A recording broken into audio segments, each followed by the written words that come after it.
Welcome back, everybody. Happy Saturday, November 1st, 2025. I hope everyone had an amazing and safe Halloween last night. All the kids were out trick-or-treating. I hope they got all the candy and got all sugared up so they can keep their parents awake all night.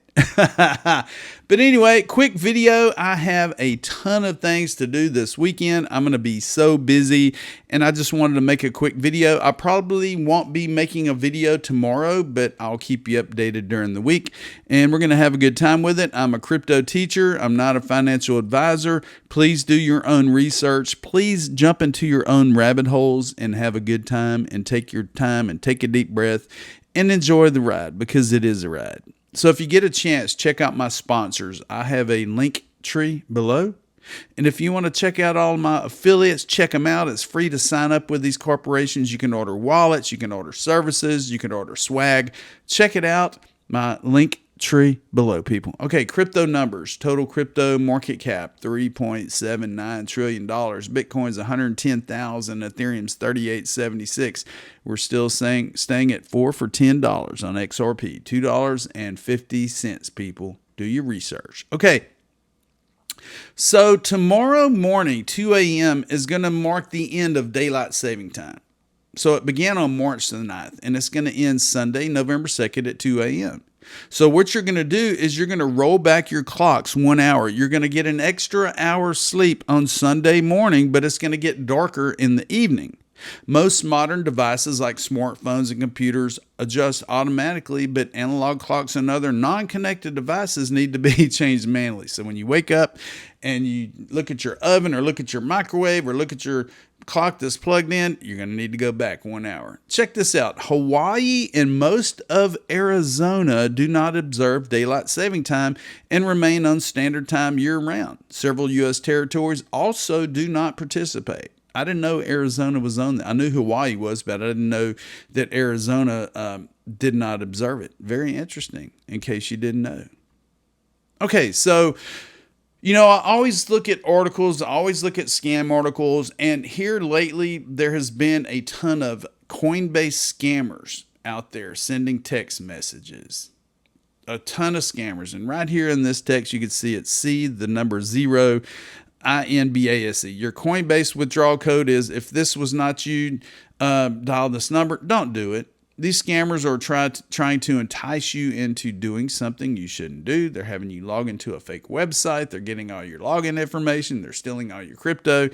And this comes on the realm that Hong Kong Monetary Authority warns against phishing SMS scams. So that's what it is. It's an SMS scam, a text message that you're going to receive, because couple of days ago, a friend of mine sent me a screenshot of a Coinbase text, scam text, and he said, "Do I need to be worried about this?" I'm like, yes, if you dial that number, you need to be worried. It's a scam. Anything you get from a Coinbase, a ledger, a wallet provider, bank, or whatever, delete it.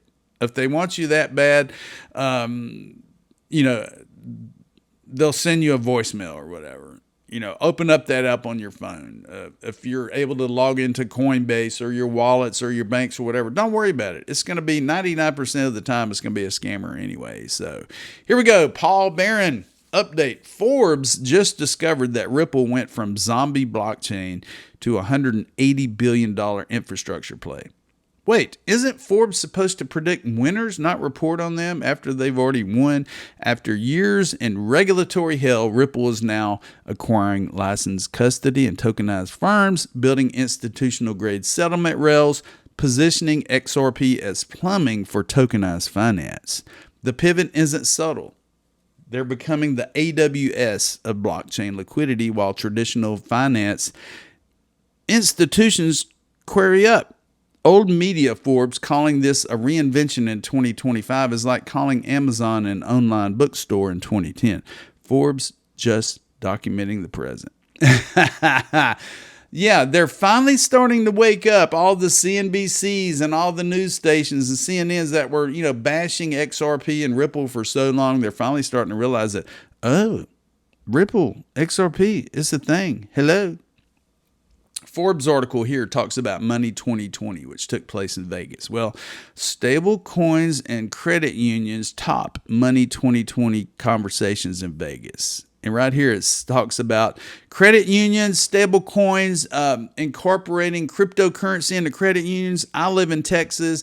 I've interviewed the team at Bank Social. They're already working with banks in Texas to create an app within the credit union app that allows you to buy crypto and buy stable coins and all the above. And I'm going to bring it down here. It says, into the age of digital assets. It says, among the many other speakers on the various Money 2020 stages during the conference was Becky Reed, a former credit union CEO who now works in the blockchain space. She serves as Chief Operating Officer at Bank Social, a core provider built on Hedera that deploys plug-and-play infrastructure for financial institutions to access digital asset capabilities. Reed told me, quote, "Stablecoins aren't a speculative play. They're the next evolution of payments and a chance for credit unions to lead, not lag. It starts with connecting members to DLT, Distributed Ledger Technology rails, the digital wallet.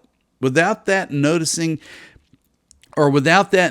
else can happen. It's just a new payment rail. Embrace it or lose the relationship. It's that simple." Here's Becky Reed, COO of Bank Social. And if we go to banksocial.io, I interviewed the team several months ago, and they are powering security. They're powering crypto. They're powering credit unions.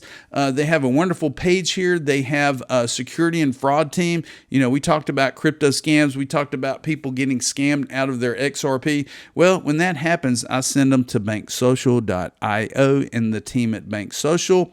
If we click on our story, our team, here is the CEO, John Wingate. Here's Becky Reed, who I was just talking about, the Chief Operating Officer. John Reed is the Chief Strategic Officer. And if we come down here on the interview a few months ago, we had Anthony Striano and Justin Hansen talking about recovery, Director of Asset Protection and Government Engagement on all these frauds and all these scams. So if you get a chance, check out banksocial.io and get ready for a credit union near you to incorporate cryptocurrency, and stablecoins is coming, people. Ellie Tarrant gets this out yesterday, and I'm like, oh my goodness, Caitlin Long's having a shit fit.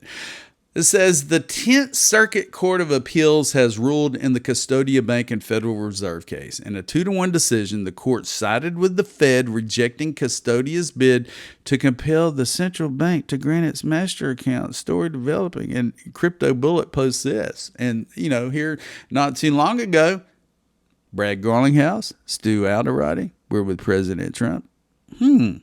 And I do not see Caitlin Long in this photo.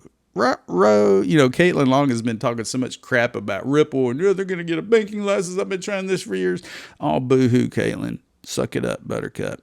All right, the OMFIF, believe it or not, gets this out. The SEC Crypto Task Force is recharting digital assets regulation. You know, with this new administration, Hester Peirce is pro-crypto. She's with the SEC. She now leads the Crypto Task Force at the SEC, the Securities and Exchange Commission.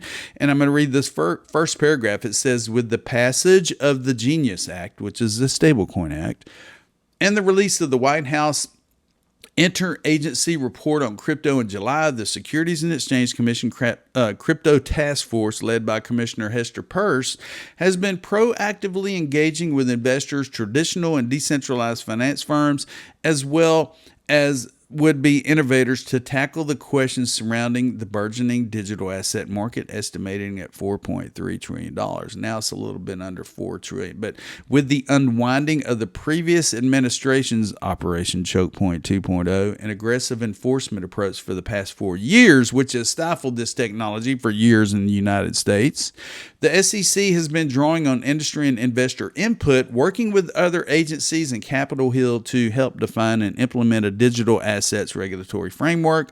This aimed to regain a strong focus on investor protection while also finding solutions that allow for innovation in U.S. markets versus steering it offshore. It's happening, people.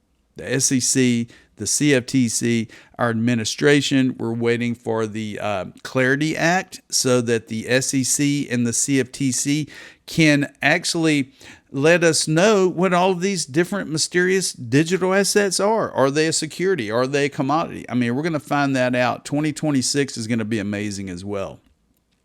So in case you didn't know, people, you're going to watch the news, you're going to watch podcasters, you're going to watch news sources, you're going to Google something and it's going to say Ripple's XRP is doing this, or Ripple is the token. No, it's not. Ripple is not XRP. And if you go to, it's real easy to figure out. If you go to ripple.com/FAQ, frequently asked questions, what is Ripple? Well, Ripple's the leading provider of digital asset infrastructure for financial institutions, delivering simple, compliant, reliable software that unlocks efficiencies, reduces friction, and enhances innovation in global finance. Ripple is the technology company, and XRP is an open source digital asset native to the XRP ledger, people. What is XRP? It's the native token of the XRP ledger, similar to ETH or the Ethereum blockchain or Bitcoin for Bitcoin. XRP facilitates transactions on the network, protects the ledger from spam, and bridges currencies in the XRP ledger's native decentralized exchange, or DEX. XRP supports large-scale applications for projects for developers, businesses, and financial institutions. It's one of the only cryptocurrencies determined not to be a security in the United States, people, and with a foundation of regulatory clarity in several other countries. If we go down here, what is the XRP ledger? XRPL is a secure, cost-efficient, decentralized Layer 1 blockchain intentionally designed for finance use cases that has enabled the tokenization and movement of value for over a decade. You'll hear the Internet of Value. Just like the Internet of Information was created in the 90s, the XRP ledger, XRP, was created to be the Internet of Value because you could send the value of XRP around the world in 3 to 5 seconds for a fraction of a penny, baby. Over 100 validators secure the network, operate by universities, exchanges, businesses, and individuals. 2.8 billion transactions proceeded, representing over $1 trillion in value moved between counterparties since 2012. Trusted and proven, institutional grade with decade-long reliability and stability, processing billions of successful transactions. World's first DEX, decentralized exchange, aggregates all liquidity into one protocol, making transactions more capital efficient. And it's transparent. Every XRP wallet is transparent. Every XRP wallet can be traced. So if you are a criminal using an XRP wallet to steal from others, you are going to be caught because you're going to be tracked, people. Finally, here we go. I just got this in yesterday, and I think it's pretty badass. I think it's pretty incredible. It is a silk coat. It's got XRP all over it. I said something wicked this way comes, baby. And on the inside, I got the Flaming Phoenix and I got James Rule XRP. So the next major event I go to, whenever that is, you're going to be able to catch me in the crowd because I'm James Rule XRP, baby. Don't forget to subscribe to the James Rule Crypto Show. Thank you for watching. Share my videos. Have a fantastic weekend. Don't forget to set your clock back an hour tomorrow, Sunday. And don't forget, I told you so.